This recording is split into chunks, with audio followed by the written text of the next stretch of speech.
নমস্কার, অমৃতকল্প পত্রিকায় আপনাদের স্বাগত জানানো হচ্ছে।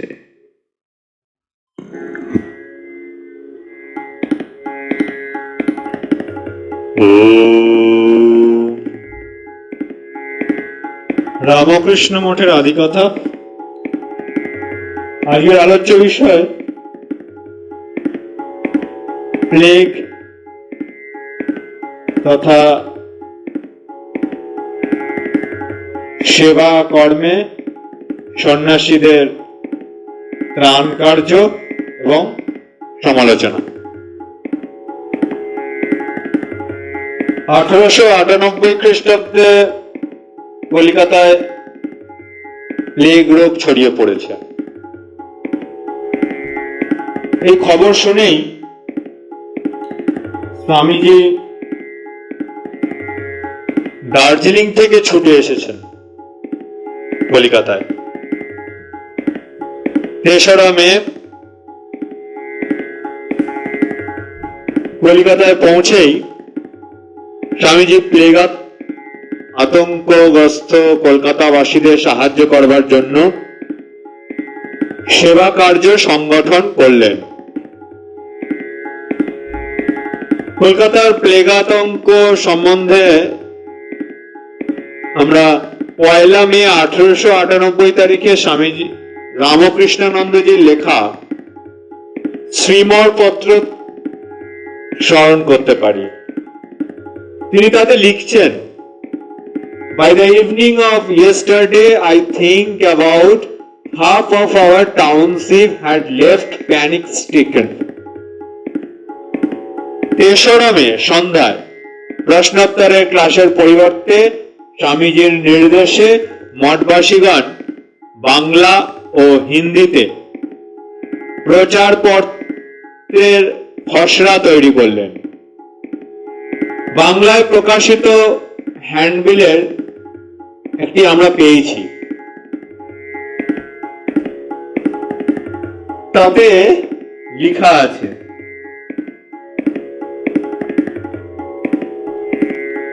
মা হই ভয় নাই, জয় জগদম্ব, ওম নমঃ ভগবতে রামকৃষ্ণায়। কলিকাতা নিবাসী ভাই সকল, আমরা তোমাদের সুখে সুখী ও তোমাদের দুঃখে দুঃখী। এই দুর্দিনের সময় যাহাতে তোমাদের মঙ্গল হয় এবং রোগ ও মারি ভয় হইতে অতি সহজে নিষ্কৃতি হয়, এই আমাদের চেষ্টা ও নিরন্তর প্রার্থনা। 2 যে মহামারীর ভয়ে বড় ছোট ধনী নির্ধন সকলে ব্যস্ত হইয়া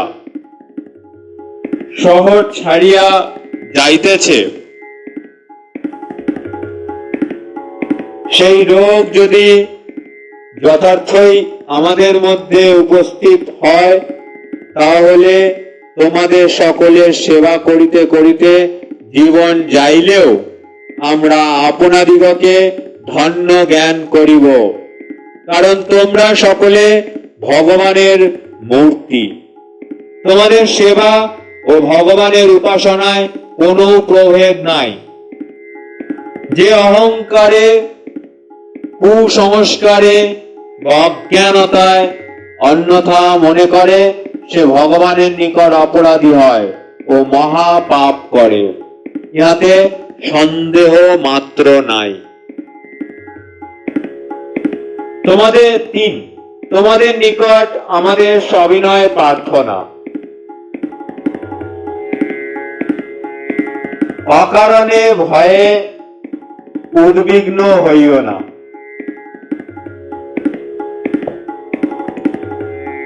ভগবানের উপর নির্ভর করিয়া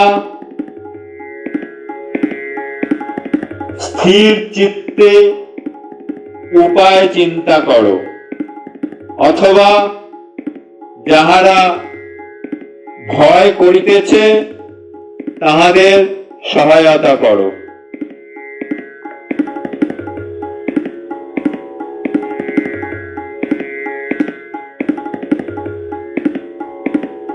4 ভয় কিসের? কলিকাতায় প্লেগ আসিয়াছে বলিয়া সাধারণের মনে যে ভয় হইয়াছে তাহার বিশেষ কোনো কারণ নাই।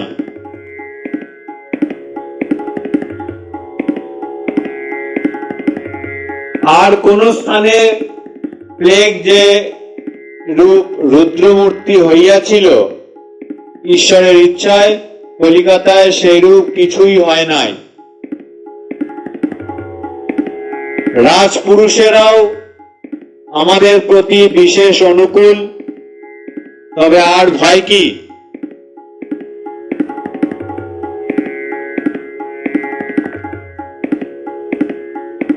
পাঁচ এসো সকলে বৃথা ভয় ছাড়িয়া ভগবানের অসীম দয়াতে বিশ্বাস করিয়া কোমর বাঁধিয়া কার্যক্ষেত্রে নামি। শুদ্ধ ও পবিত্র ভাবে জীবন যাপন করি। রোগ মারি ভয় প্রভৃতি তাঁর কৃপায় কোথায় দূর হইয়া যাইবে।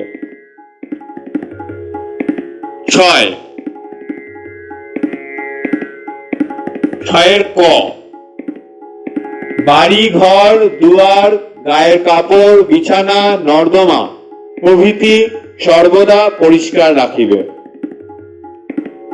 6 খ পচা বাসি খাবার না খাইয়া টাটকা পুষ্টিকর খাবার খাইবে, দুর্বল শরীরে রোগ হইবার অধিক সম্ভাবনা।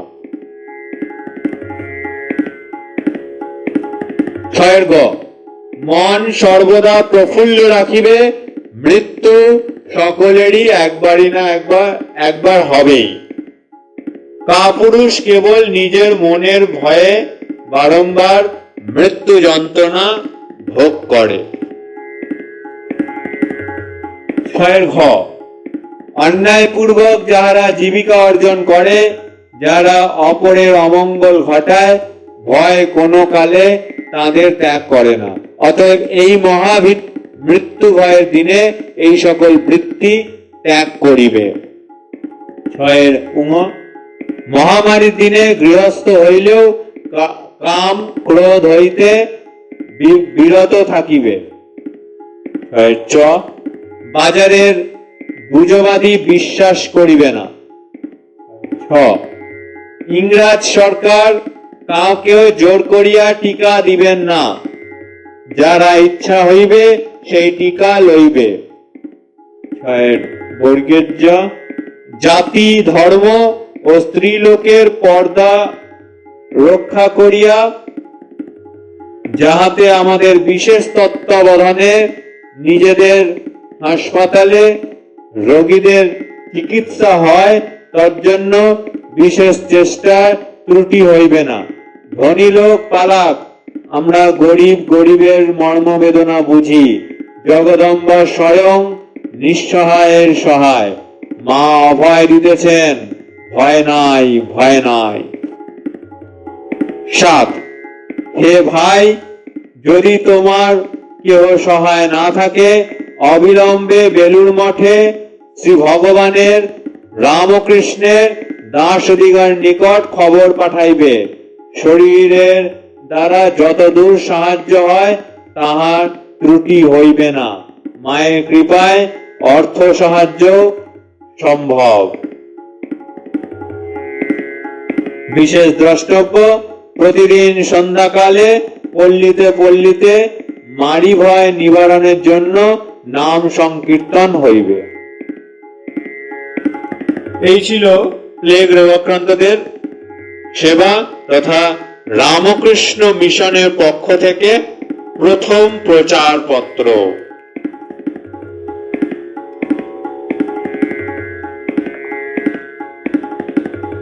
স্বামী সদানন্দের নেতৃত্বে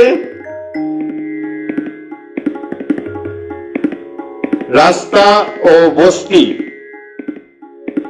পরিষ্কারের কাজ আরম্ভ হলো।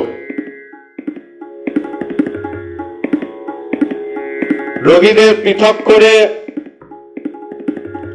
রাখবার জন্য শিবির তৈরি করা হলো।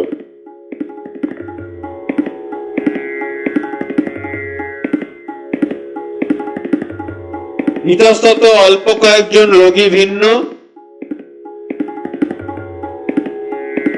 প্লেগের আর বিস্তার না হওয়ায় সেবা কাজ কয়েকদিন পর বন্ধ করে দেওয়া হলো। এই ধরনের সংগঠিত সেবা কাজ ছাড়াও যখনই প্রয়োজন হয়েছে মঠবাসীগণ মানুষের বিপদে সাড়া দিয়েছেন। যেমন 26শে মে 1898 তারিখে বৃষ্টি ও ঝড় গাঙ্গেয় উপত্যকায় বিভীষিকা সৃষ্টি করেছিল। মঠের নতুন জমিতে ছোট বড় কয়েকটি গাছও উপড়ে পড়েছিল। মঠের কাছেই গঙ্গাতে মাল বোঝাই 7টি নৌকার ভরাডুবি হয়েছিল। সৌভাগ্যক্রমে কোনো প্রাণহানি ঘটেনি। মঠবাসীগণ বিপদগ্রস্ত মাঝিদের চাল ডাল তেল নুন ইত্যাদি দিয়ে সাহায্য করেন।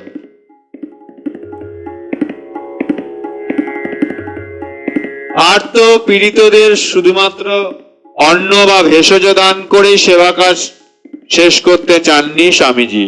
তিনি চেয়েছিলেন সেবিতদের সর্বাঙ্গীন উন্নতি, চেয়েছিলেন তাদের আত্মনির্ভরতা শেখাতে। তিনি স্পষ্টভাবে নির্দেশ দিয়েছিলেন, আমাদের কাজ হওয়া উচিত প্রধানত শিক্ষাদান, চরিত্র ও বুদ্ধিবৃত্তির উৎকর্ষ সাধনের জন্য শিক্ষার বিস্তার। আমি সে সম্বন্ধে তো কোনো কথা শুনছি না, কেবল শুনছি এতগুলো ভিক্ষুককে সাহায্য দেওয়া হয়েছে, মনে হচ্ছে এ পর্যন্ত ওই কার্যে ফল কিছু হয়নি।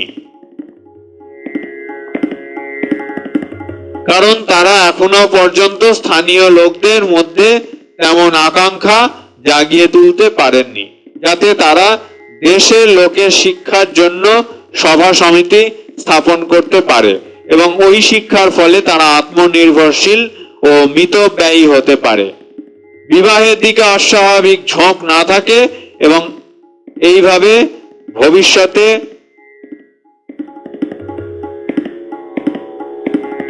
দুর্ভিক্ষের কবল হতে নিজেদের রক্ষা করতে পারে। আজকের দিনে অবিশ্বাস্য মনে হবে যে তদানীন্তন সমাজে ছোট বড় অনেকেই সন্ন্যাসীদের সেবা কর্মকে সুনজরে দেখেননি।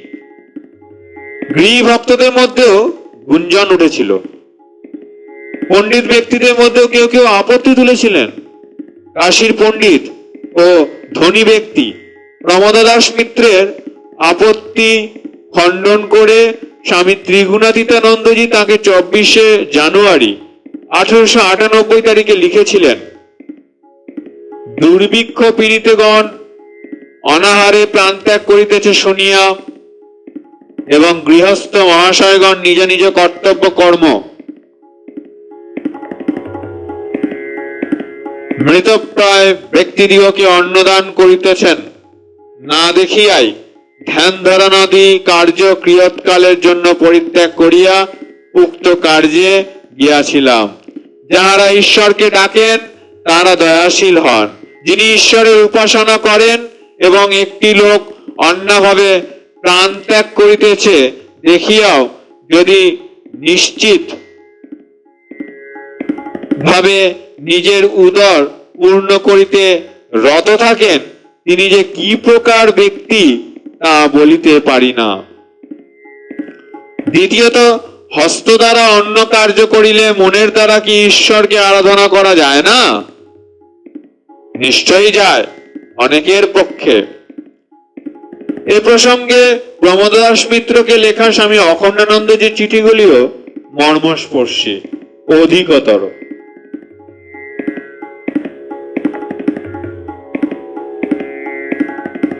এই যেমন 10ই জানুয়ারি 1899 তারিখে স্বামী অখণ্ডানন্দজি লিখেছেন, দেশের বড় বড় গৃহস্থেরা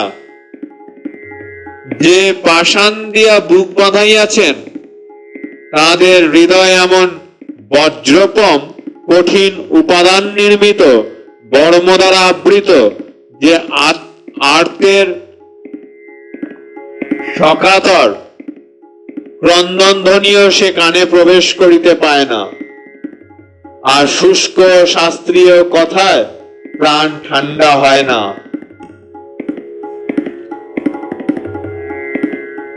আমার প্রভু আমার হৃদয়েই আছেন এবং সদা কালই থাকিবেন। আমার প্রভু কেবল গিরিশৃঙ্গে বা নানা মন্দিরেই বসিয়া নাই,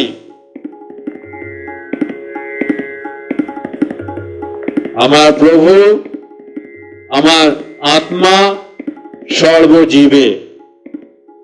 সেই সর্বজীব রূপী ভগবানকে আমি মুহুর মুহুর বলিতে শুনিতেছি, ওরে মানুষেই বৈদিক ঋষিবৃন্দ, মানুষেই রামকৃষ্ণাদি অবতার, সেই মানুষের কি অভাবনীয় অবস্থা দেখছিস নি?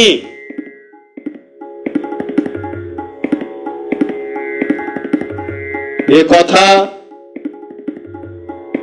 যে শোনে তার কি আর স্থির থাকিবার জো আছে? এই মানুষ ভগবানের সেবায় জীবন তো দিয়াইছি, আরো কত জীবন যে দিতে হইবে বলিতে পারি না। কিন্তু এই সকল কথায় গোঁড়াদের মধ্যে অবিলম্বে কোনো পরিবর্তন ঘটেছিল কিনা সন্দেহ। তবে তাদের নিন্দা, কটুকাটব্য ইত্যাদি ধার অবশ্য কমে গিয়েছিল।